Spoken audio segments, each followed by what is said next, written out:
Hi friends, అందరికీ నమస్కారం అండి.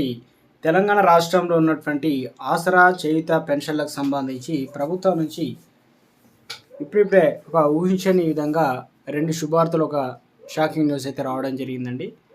సో అందుకు సంబంధించినటువంటి కంప్లీట్ ఇన్ఫర్మేషన్ అనేది వీడియోలో తెలుసుకుందామండి. వీడియోని చివరి వరకు చూడండి, అర్థమవుతుందండి.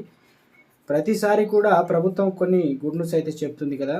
ఈ నెల పెన్షన్లలో చాలా మందికి రాలేదంటున్నారు, కొంతమంది పెన్షన్లు వస్తున్నాయి అంటున్నారు. అసలు ఎన్ని జిల్లాల వరకు రేపు ఈరోజు ఎన్ని జిల్లాల వరకు డబ్బులు అనేది క్రియేట్ అయ్యాయి, రేపు ఎన్ని జిల్లాల్లో డబ్బులు అనేది క్రియేట్ కాబోతుంది, ఎంత మొత్తంలో ఇచ్చారు, సో వివరాలు క్లియర్గా క్లారిటీగా అయితే తెలుసుకుందామండి.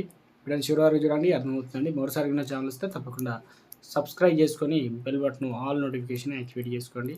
చూస్తున్న ప్రతి ఒక్కరు కూడా లైక్ చేయండి, మిత్రులందరూ కూడా వీడియోని షేర్ చేయండి. ఇక లేట్ చేయకుండా వీడియోలోకి అయితే వెళ్ళిపోదామండి. మనం తెలంగాణ రాష్ట్రంలో నోటిఫికేషన్ అయితే వచ్చిందండి. ఇక క్లియర్గా క్లారిటీగా చదివి చూద్దామండి, తెలుసుకుందాం. ఆసరా పెన్షన్లో తగ్గిన కొద్ది అక్రమాలు వెలుగు చూస్తున్నాయి. ఒకరు కాదు, ఇద్దరు కాదు, ఇది ఇప్పటి వరకు చేసిన విచారణలో వేలాది మంది అనర్హులు, అంటే అర్హత లేకుండా పెన్షన్లు పొందుతున్నట్లు వెల్లడైందనమాట. వారంతా రెండు రకాల పెన్షన్లు తీసుకున్నట్లు అధికారులు అయితే గుర్తించారు.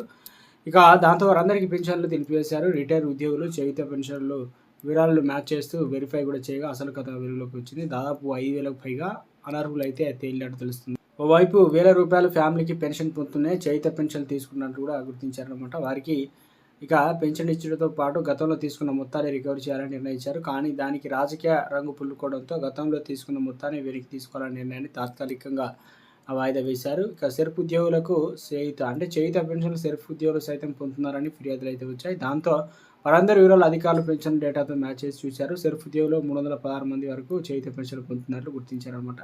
సో వారికి ఇవ్వకూడదు, కానీ ఇలా అధికారంలో ఉన్నా కూడా ఇలా ₹10,000 పొందితే ఇట్లా దివ్యాంగుల పెన్షన్ ₹4,000, ₹2,000 పొందుతున్నారు.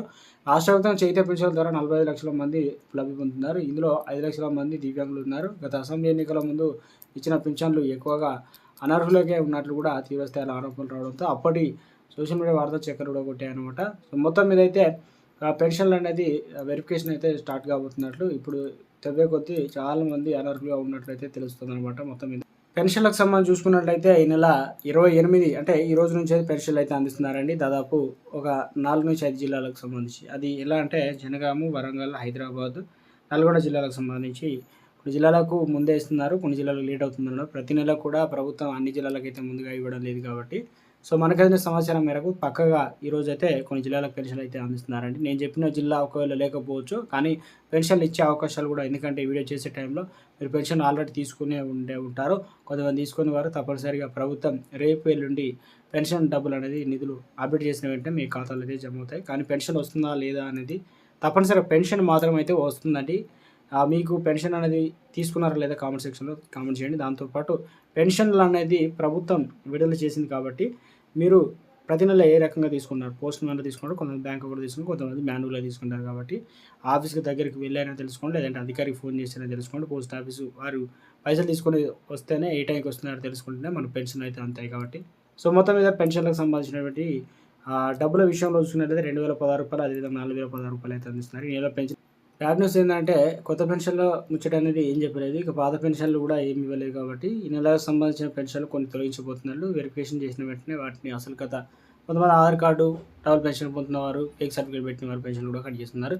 సో ఇది ప్రస్తుతానికి కొన్ని లేటెస్ట్గా ఉన్నటువంటి ఆసరా పెన్షన్లు. మరి ఎప్పటి నుంచి పెన్షన్ పెంచే ఛాన్స్ ఉంది అంటే జనవరి నుంచి పెంచే ఛాన్స్ ఉంది. ఇక ఈ నెల 20వ తారీఖు నుండి మనకు వ్యవసాయ కూలీలకు భూమి లేని వారందరికీ కూడా పోస్ట్ మ్యాన్ ద్వారా, పోస్ట్ ఆఫీస్ ద్వారా అకౌంట్ ఉన్న వరకు జాతీయ ఉపాధి హామీ పథకంలో 100 రోజులు కంప్లీట్ చేసిన వారికి డేటా తీశారు కాబట్టి డబ్బులు అనేది ₹1,200 కోట్ల ఆల్రెడీ రిలీజ్ చేశారు. సో ఖాతాలో కూడా జమ అవుతున్నట్లు రేపు ఎల్లుండి వరకు. మొత్తం మీద తెలంగాణ రాష్ట్ర వ్యాప్తంగా ఈ పథకాలకు సంబంధించి ఇందిరా ఇళ్లకు సంబంధించి నెల ఆఖరి వరకు టార్గెట్ పెట్టినారు. వెరిఫికేషన్ స్టార్ట్ అయింది. క్లోజ్ అవ్వడానికి 4 విడతల్లో మొత్తం ₹5 లక్షల అయితే అందించబోతున్నారు. జనవరి కానుకగా ఈ పథకాన్ని ప్రారంభించబోతున్నారండి. సో కొన్ని పథకాలు ప్రభుత్వం అనేది తప్పనిసరిగా ఫాలో అవుతుంది. ఎందుకంటే రైతు భరోసా ఇటీవల కాలంలో ఆసరా పెన్షన్ల పెంపు సంవత్సరం పెంచకపోవడంతో ప్రభుత్వం పైన తీవ్రంగా మండిపడుతున్నట్లు ఒక అప్డేట్ వచ్చింది. కాబట్టి ప్రభుత్వం ఇందుకు సంబంధించి కూడా నివేదిక ఆధారంగా పెన్షన్లు పెంచిన తర్వాతనే గ్రామస్థాయి ఎన్నికలు ఉంటాయి కదా, సర్పంచ్ ఎలక్షన్లు, వాటికి వెళ్ళాలని ప్రభుత్వం దృఢ నిశ్చయంతో వచ్చింది. ఈ నెలలోనే మనకు చివరాఖరికి బీసీ ఆర్థిక రాజకీయ సర్వే ఇటీవల కాలం జరిగింది కదా, ఆ రిపోర్ట్ అనేది బయటికి ప్రభుత్వం అయితే వెల్లడించబోతున్నారు. రిజర్వేషన్ల ఖరారు తర్వాత ప్రభుత్వం ఇందుకు సంబంధించి ₹10,000 కోట్ల అప్పు అనేది తీసుకొని వచ్చిందన్నమాట. ఈ పథకాలన్నింటినీ ప్రభుత్వం అనేది విడుదల చేయడానికి. సో ఇలాంటి ప్రస్తుతం ఉన్నటువంటి లేటెస్ట్ తాజా